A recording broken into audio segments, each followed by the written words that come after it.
interpretação do STJ para o poder público usuário e para o poder público usuário que presta serviço essencial, até mesmo para particulares em situações excepcionais.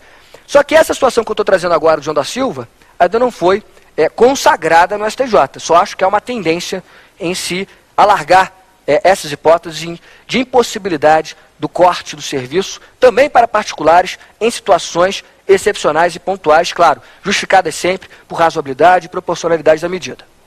Alguma pergunta em relação à continuidade do serviço público? Avançando ainda um pouquinho na continuidade, eu trouxe uma primeira situação concreta, polêmica, de alguma forma já pacificada no STJ, que é a questão da interrupção do serviço pelo inadimplemento. Outra questão que envolve a continuidade do serviço público e que é uma discussão, vamos colocar assim, de décadas, e que agora o STF traz novidade para a discussão. O STF recentemente trouxe uma nova interpretação para esse caso que eu vou trazer agora. E o caso é o seguinte: greve por parte de servidor estatutário. A gente tem na Constituição Federal o artigo 37, inciso 7, estabelecendo que o servidor estatutário tem direito à greve na forma da lei. A Constituição Federal, no artigo 37, inciso 7, consagra o direito de greve como um direito fundamental, até do servidor estatutário. Do seletista vem lá, salvo engano, no artigo 9º. Esse direito de greve é um direito constitucional para o servidor estatutário, mas a Constituição Federal disse, na forma da lei. O direito de greve será exercido na forma da lei, o artigo 37, inciso 7. Em outras palavras, a Constituição Federal consagra o direito de greve do servidor estatutário, mas remete à legislação, ao legislador ordinário, a definição dos parâmetros e dos procedimentos para essa greve ser legítima. O que se interpretou lá no início da Constituição? Com essa norma, como é que você interpretou essa norma lá no início, quando a Constituição Federal veio ao lume? Como é que a interpretação foi feita em relação a esse artigo 37 do 7? O próprio STF, à época, e a doutrina majoritária, interpretaram essa norma no sentido dela não ser autoaplicável. A maioria da doutrina e o STF tinham pacificado lá o entendimento de que essa norma do 37 do 7, ela não seria autoaplicável. Para usar a expressão do José Afonso da Silva, seria uma norma de eficácia limitada. Seria uma norma de eficácia limitada. Em outras palavras, para ela ser aplicada, o legislador deveria atuar. Teria que haver a tal lei específica sobre a greve para que o servidor estatutário pudesse fazer a greve de maneira legítima. Ah, mas eu cansei de ver greve por aí, de policiais, de servidores da justiça, de servidores estatutários. Essa greve não sempre existiu? Eu estou falando da greve legitimamente exercida de acordo com a interpretação da época. Até esse momento, até os dias de hoje, não poderia o servidor estatutário, nessa interpretação, fazer greve legítima. Na prática acontecia. Mas não era legítima a greve, pelo menos nessa interpretação.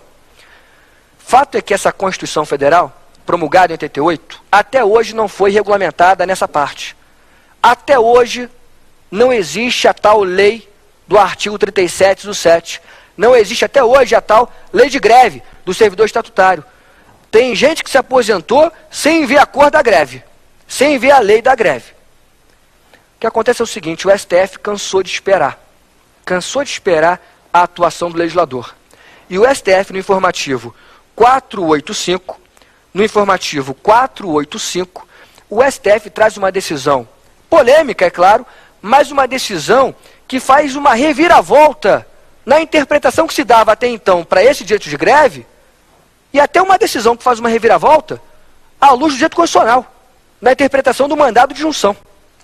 Não é a minha matéria aqui hoje, direito constitucional, mandado de junção, mas a gente sabe que até então, o mandado de junção, que serve para suprir omissões do poder público, o mandado de junção até então, ele era interpretado pelo STF no sentido de que ele, STF, se fosse lá o Poder Legislativo omisso, daria ciência para o Poder Legislativo da sua omissão, mas você não teria solução concreta naquele caso. O Judiciário não dava a solução concreta para o autor do mandado de junção. O Judiciário notificava a autoridade lá competente e cientificava essa autoridade da sua mora. Você está atrasado, tem que legislar, tem que, enfim, regulamentar essa norma constitucional.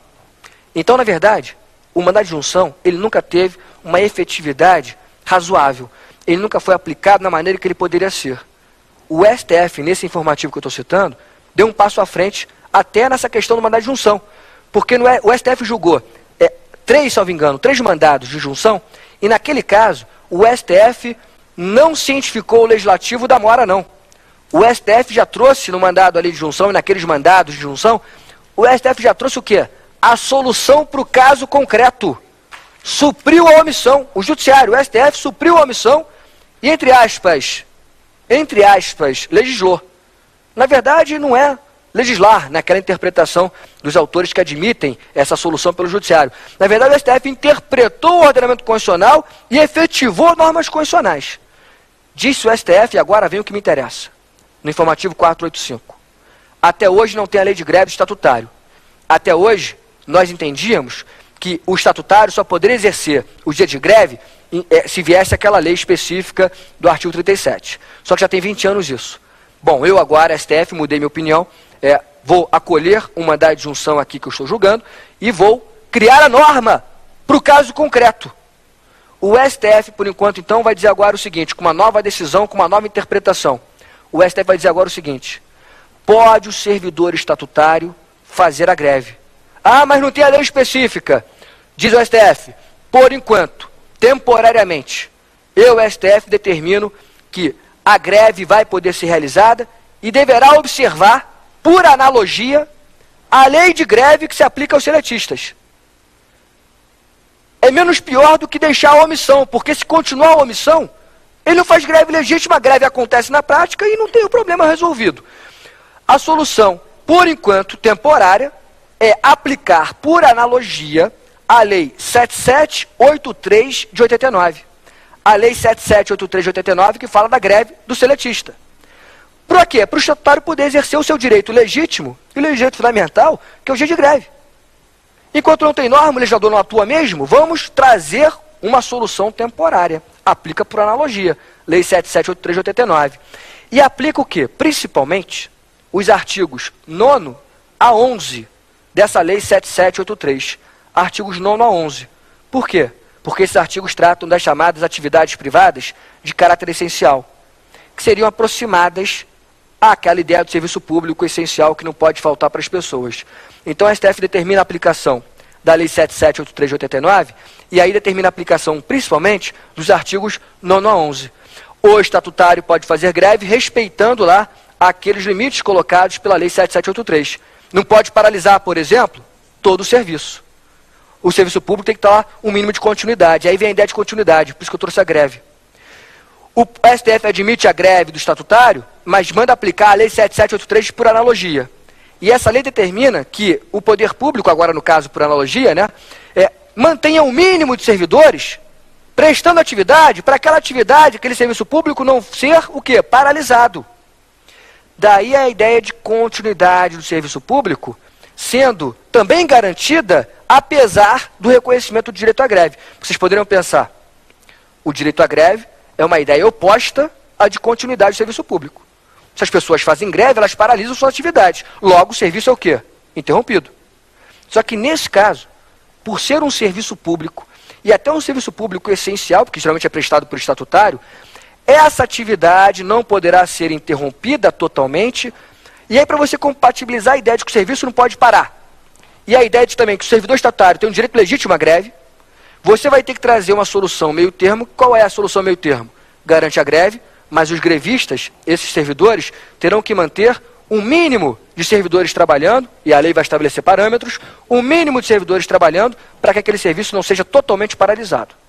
Então você tem mais uma vez a discussão da continuidade do serviço público dentro de uma questão concreta, que é a questão do direito à greve dos servidores estatutários. Só para fechar então a questão da continuidade, uma terceira questão concreta que traz polêmicas. A questão da exceção de contrato não cumprido nos contratos administrativos. A aplicação da exceptio non adplet contratos, exceção de contrato não cumprido, aos contratos administrativos. Poder público faz um contrato com um particular. O poder público determina no contrato poder público. O poder público tem que pagar uma determinada quantia ao particular pelo serviço que ele particular presta ao poder público. Num determinado mês, o poder público, entre aspas, dá o calote no particular.